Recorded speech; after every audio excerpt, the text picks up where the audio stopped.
రెండో వార్డులో ఇల్లు తిరుగుతున్నప్పుడు రొక్కాడితే గాని డొక్కాడనే జనం అంతా కూడా ఈ రెండో వార్డులో అధికంగా ఉన్నారు. ఈ జనం కోసం ఎర్ర జెండా సిపిఎం పార్టీ గత అనేక సంవత్సరాలుగా వాళ్ళ సమస్యలు తీసుకొని రాజీ లేనటువంటి పోరాటాలు చేస్తున్న చరిత్రను రెండో వార్డు ప్రజలు మరి ప్రచారానికి వెళ్తున్న క్రమంలో అనేక ఘటనలు అనేక సంఘటనలు మీ ఎర్ర జెండా సిపిఎం పార్టీ మీరు మా కోసం చేసినటువంటి పోరాటాలు మాకు గుర్తున్నాయి. ఆ పోరాటాలన్నీ కూడా మా కళ్ళ ముందు కదలాడుతున్నాయి.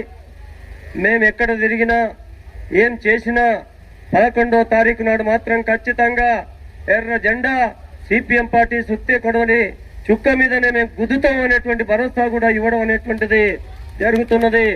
కాబట్టి ఇంకా 2 రోజులు ఉన్నది. ఈ 2 రోజుల్లో పాలక పార్టీలు ప్రతిపక్ష పార్టీలు అనేక ప్రలోభాలకు గురి చేసి ఇవాళ మన ఓట్లను దండుకునేటువంటి ప్రయత్నం చేస్తారు.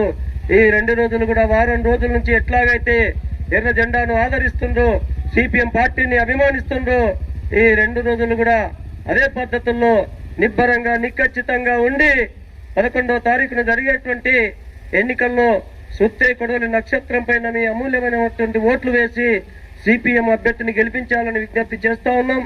సిపిఎం పార్టీ ఎర్ర జెండా ఈ వార్డులో గెలిస్తే టౌన్ లోనే ఒక ఆదర్శవంతమైనటువంటి వార్డుగా తీర్చిదిద్దేందుకు ఎర్ర జెండా సిపిఎం పార్టీ తరఫున మేము ప్రయత్నం చేస్తామని చెప్పి 2వ వార్డు ప్రజలకు హామీ ఇస్తూ మరి వెంటనే ఈ సమావేశంలో పాల్గొని అట్లాగే ర్యాలీలో పాల్గొని రోజువారీగా మరి వార్డు ప్రజలు కావచ్చు ఇతర అభిమానులు వీళ్ళందరూ కూడా మరి ఎర్ర జెండాకు అండదండలు ఇస్తా ఉన్నారు.